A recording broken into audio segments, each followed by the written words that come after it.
अभी बच्चों आपको कौन सा पाठ पढ़ाया जा रहा था क्लास में? श्वसन तंत्र। कौन सा पाठ पढ़ाया जा रहा था? श्वसन तंत्र। अभी बताओ इसमें श्वसन तंत्र का मॉडल कौन सा है? कौन सा? ये वाला। ये वाला। ठीक है, सबको समझ में आ रहा है कि श्वसन तंत्र का मॉडल है? Yes, क्यों समझ में आ रहा है? क्योंकि इसमें हमें क्या दिखाई दे रहे हैं? दिखाई दे रहे हैं। ठीक है, अब ये बताओ कि ये ऊपर क्या लिखा हुआ है? Human respiratory system. Human respiratory system. मानव का श्वसन तंत्र। मानव का श्वसन तंत्र। मानव का श्वसन तंत्र। मानव का श्वसन तंत्र। अभी बताइए कि श्वसन तंत्र क्या होता है? वे अंग जो सांस लेने और छोड़ने की प्रक्रिया में सामूहिक रूप से प्रतिभाग करते हैं, वो सारा सिस्टम हमारा क्या कहलाता है? श्वसन तंत्र। क्या कहलाता है? श्वसन तंत्र। कौन कौन सी चीजें हैं उसमें? सांस लेने के लिए हम किसका इस्तेमाल करते हैं? नाक का। नाक का करते हैं ना, तो नाक में जो हवा जाती है वो कहाँ से जाती है? फेफड़ों से। इसे क्या कहते हैं? नासाद्वार या नासाद्वार। समझ में आया? इसके बाद वो हवा कहाँ जाती है? नासागुहा में। ये जो ये अंदर की जगह है उसके अंदर इसे क्या कहा जाता है? नासागुहा। इसके अंदर क्या आपने देखा होगा बच्चे, छोटे छोटे बाल हैं, छोटे छोटे हल्के हल्के बाल होते हैं ना, तो उनका कोई इस्तेमाल है या बस यूं ही बना दिए? उनका इस्तेमाल है, उनका प्रयोग है।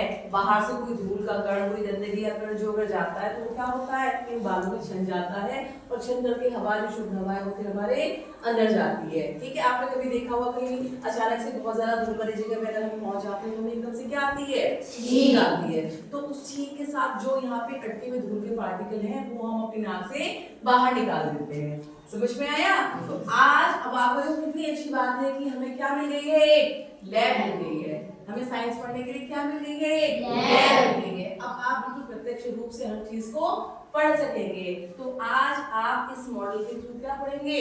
श्वसन तंत्र। समझ में आया? तो अब देखो मैंने बताया उसके बाद जो हवा है वो कहाँ जाती है? श्वास नली में जाती है और श्वास नली फिर कहाँ पहुंचती है? फेफड़ों में। फेफड़े कितने होते हैं? 2।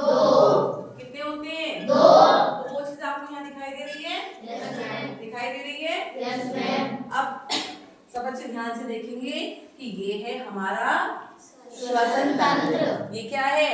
नाक है, नासाद्वार है, नासागुहा है, उसके बाद क्या जा रही है? ये श्वास नली है और श्वास नली फिर कहाँ पे पहुंच रही है? हमारी फेफड़ों में। ठीक है, और श्वास नली क्या है? बहुत सारी शाखाओं के साथ फिर से विभक्त हो गई है और ये जितने भी हमारी वायु कुपिका है सब में क्या होता है? नलियां पहुंचती हैं। तो सब बच्चों को समझ में आया? अब इसके जो भाग हैं वो हमने क्या है आज की एक्टिविटी हम करेंगे। हमने ये स्लिप बना रखी है, श्वास नली, नासागुहा, फेफड़े, नासाद्वार। आपको ये सब चीजें इस मॉडल पे अरेंज करनी है। आपको पता होना चाहिए कि हमारा जो श्वसन तंत्र है, जो हमारा सिस्टम है ना, उसमें कौन कौन से आज प्रतिभाग करते हैं। तो आज आप इसको अरेंज करेंगे। ठीक है, अरेंज कर दिया आपने? Yes ma'am.